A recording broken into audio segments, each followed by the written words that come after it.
రాజన్న సిరిసిల్ల జిల్లాలో సంక్షేమ హాస్టళ్లలో విద్యార్థులు ఎదుర్కొంటున్న సమస్యపై బీఆర్ఎస్ పార్టీ స్పందన చూపింది.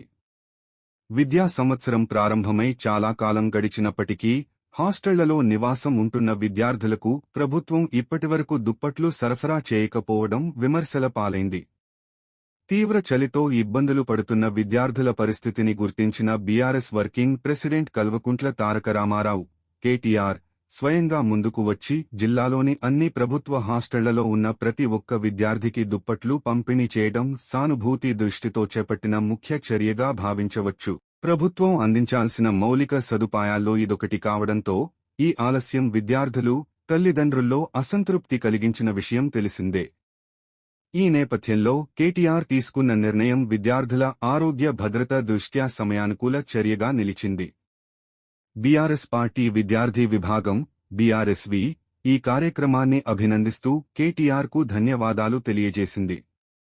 విద్యార్థుల సంక్షేమానికి సంబంధించిన సమస్యలపై తక్షణ స్పందన ఇవ్వడం ద్వారా పార్టీ నాయకత్వం ప్రజల్లో సానుకూల సందేశం చేరేలా చేసింది.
ఎన్నో ఉద్యమాల తర్వాత సాధించుకున్నటువంటి తెలంగాణ రాష్ట్రంలో విద్యా రంగానికి అధిక ప్రాధాన్యత ఇవ్వాలని మాజీ ముఖ్యమంత్రి కేసీఆర్ గారు తెలంగాణ రాష్ట్ర వ్యాప్తంగా 1000కి పైగా గురుకులాలు ఏర్పరిచి బీసీ, ఎస్సీ, ఎస్టీ, మైనారిటీలకు విద్య అందుకునే విధంగా సంక్షేమ పథకాలను విద్యార్థులకు ఏర్పాటు చేయడం జరిగింది.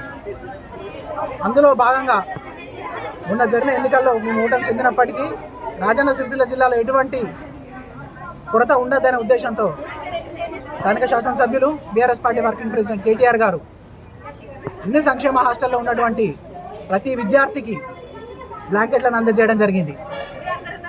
ఇప్పటికీ విద్యా సంవత్సరం మొదలై ఇన్ని రోజులైనప్పటికీ విద్యార్థులకు కనీస సౌకర్యాలు అందడం లేదు. ఇప్పటికి కూడా మేము తెలుసుకుంటే తెలియజేసింది ఏంటంటే ఇంకా వాళ్ళకి బ్లాంకెట్లు రావడానికి కూడా ఇంకా 2 నెలలు పడుతుందట. మరి చలికాలం అంతా అయిపోయినాక వచ్చేటువంటి వసతులు వాళ్ళు ఏం చేసుకుంటారు? గీజర్లు లేక పిల్లలు ఇబ్బంది పడుతూ ఉన్నారు, బ్లాంకెట్లు లేక ఇబ్బంది పడుతూ ఉన్నారు. అనేక గురుకులాల సమస్యలు ఉంటున్నాయి. విషాహారం కానీ, ఎలుకలు, పాములు ఇటువంటి అన్నీ ఉంటూ ఉన్నాయి. మేము ప్రభుత్వ యంత్రాంగాన్ని ఒకటే కోరుతున్నాం, 10 సంవత్సరాలు విద్యారంగానికి ఎటువంటి ప్రాముఖ్యత ఇచ్చి గౌరవ ముఖ్యమంత్రి కేసీఆర్ గారు అదేవిధంగా మంత్రివర్యులు కేటీఆర్ గారు విద్యారంగాన్ని ఎంతో ముందుకు తీసుకెళ్లిరో ఇప్పుడున్న ప్రభుత్వం కూడా విద్యార్థుల సంక్షేమాన్ని గుర్తించి వాళ్ళను ముందుకు తీసుకువెళ్ళాల్సిందిగా మేము బీఆర్ఎస్ పక్షాన కోరుకుంటున్నాం.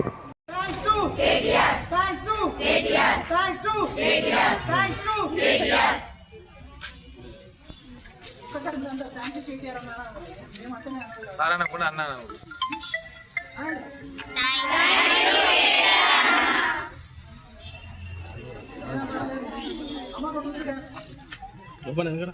గొప్పనా